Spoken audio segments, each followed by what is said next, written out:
Dans l'histoire de l'humanité, les maladies infectieuses ont toujours fait beaucoup de dégâts. Si on prend la peste noire pendant le Moyen-Âge, elle a décimé plus du tiers de la population en Europe. Il y a aussi la variole qui s'est fait un beau voyage à travers l'océan Atlantique à bord des navires pour les Amériques et qui a tué massivement les peuples autochtones sur place. Nous avons toujours craint les risques de contamination ou de propagation de virus, mais dans certains cas cela a permis à l'humanité et à la science de devenir plus forts en les étudiant et en comprenant leurs mécanismes. Dans cette vidéo, nous allons nous intéresser à 5 des pandémies les plus dévastatrices de l'humanité.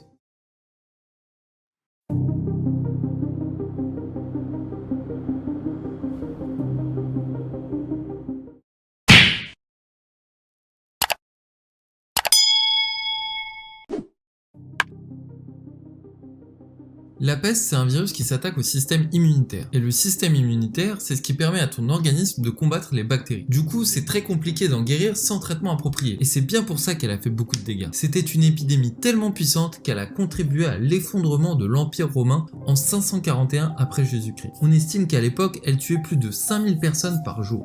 La deuxième vague la plus grave de peste a eu lieu en Europe en 1347. Ce qu'il faut savoir, c'est que la peste peut être transmise à l'homme par une morsure de rat. Et au XIVe siècle, il y avait beaucoup de rats dans les rues. Du coup, des marins en Italie l'ont attrapé et en quelques années, la peste s'est propagée sur toute l'Europe, tuant près de 25 millions de personnes. À cette époque, les premières mises en quarantaine apparaissent, ils n'avaient pas les explications scientifiques derrière, mais cela a permis de fortement réduire la propagation de l'épidémie.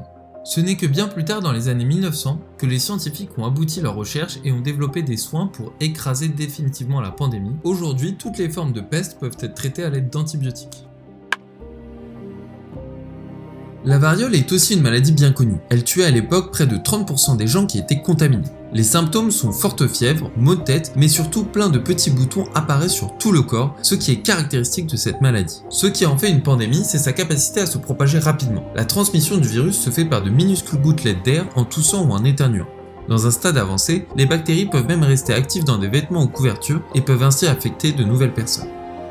Même si la variole est une des maladies les plus dévastatrices dans l'histoire de l'humanité, elle a frappé particulièrement fort les Amérindiens lorsque les colons d'Europe ont envahi leur territoire. Alors pourquoi les Amérindiens principalement ? Ces populations indigènes avaient des systèmes immunitaires adaptés à lutter contre les maladies locales, et non les maladies étrangères d'Europe. On estime que 90% des Amérindiens seraient morts de la variole, et comme le malheur des uns fait le bonheur des autres, cela a fortement aidé les Espagnols dans la conquête de l'Empire aztèque. Les colons européens ont aussi été touchés par la maladie, même si ce n'est pas du tout dans les mêmes proportions. Certains estiment que George Washington a perdu plus d'hommes à cause de la variole que d'hommes au combat pendant la guerre d'indépendance des États-Unis contre la Grande-Bretagne. Pour faire face à la maladie, certaines personnes étaient exposées au virus exprès pour pouvoir les aider à construire l'immunité. Être contaminé dans un environnement contrôlé avec des soins a permis d'améliorer la situation, mais il y avait quand même des risques de mort importants. C'est là que les scientifiques se sont intéressés à une forme du virus présente chez les animaux, similaire à la variole humaine mais moins dangereuse pour l'homme. Ce processus a été appelé la vaccination et a conduit à l'éradication de la variole et à tous les vaccins que nous connaissons aujourd'hui.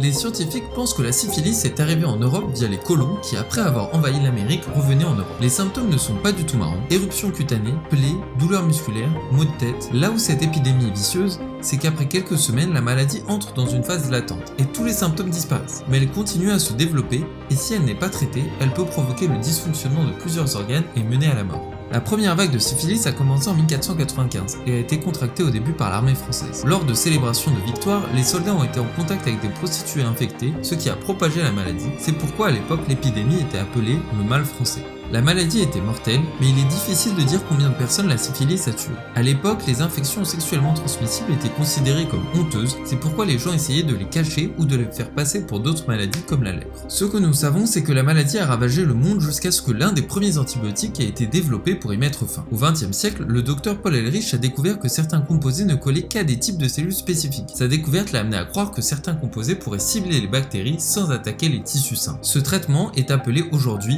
la chimiothérapie.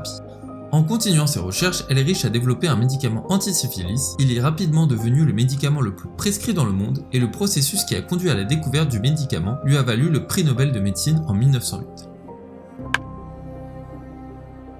Le choléra a causé beaucoup de peur partout où il est allé et même aujourd'hui, il est un problème de santé publique avec des millions de cas estimés chaque année et 100 000 morts par an. Les premiers cas de cette maladie apparaissent en Inde dans les années 1000 après Jésus-Christ, mais le choléra n'est devenu un problème international qu'à partir du 19e siècle, quand le commerce mondial a commencé. De nos jours, nous savons que le choléra se propage à travers de l'eau potable qui a été contaminée par des particules infectées.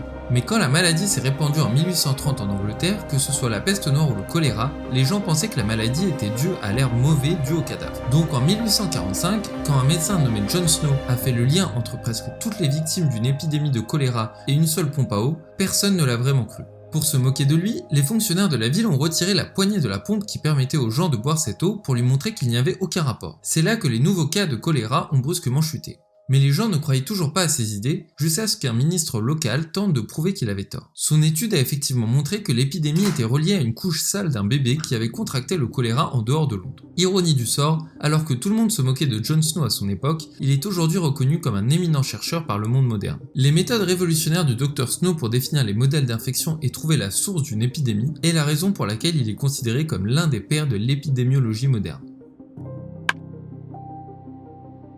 En partant à l'étranger, on vous a peut-être recommandé de vous faire vacciner contre la fièvre jaune. C'est parce que certains climats sont propices à la prolifération des moustiques. Ces derniers sont bien connus pour propager des maladies mortelles pour l'homme, et parmi ces maladies, il y a la fièvre jaune. Aujourd'hui, nous avons un vaccin contre la fièvre jaune, mais ce n'était pas le cas en 1880, lorsque la France commence à construire le canal de Panama. À l'époque, la fièvre jaune était une maladie connue, mais personne ne savait comment elle était transmise et comment empêcher sa propagation. Plus de 20 000 travailleurs sont morts de la fièvre jaune lors de la construction du canal de Panama. C'était tellement foudroyant que les Français ont quitté la construction en 1882. Il a fallu attendre les années 1900 pour découvrir que les principales coupables de la propagation du virus étaient les moustiques. Connaissant la cause de la maladie, les États-Unis ont ainsi voulu reprendre la construction du canal de Panama. Leur objectif a été d'exterminer l'ensemble des moustiques présents dans la zone. Ils ont d'abord drainé l'eau des marécages près des villes où se trouvaient les moustiques et leurs œufs. Pour les marécages qu'ils ne pouvaient pas vider, ils ont répandu de l'huile à la surface de l'eau pour étouffer les larves et les œufs des moustiques. Enfin, ils ont massivement utilisé des pesticides pour éradiquer les moustiques survivants. C'est comme ça que les États-Unis ont pu finir la construction du canal de Panama sans être inquiétés par la fièvre jaune.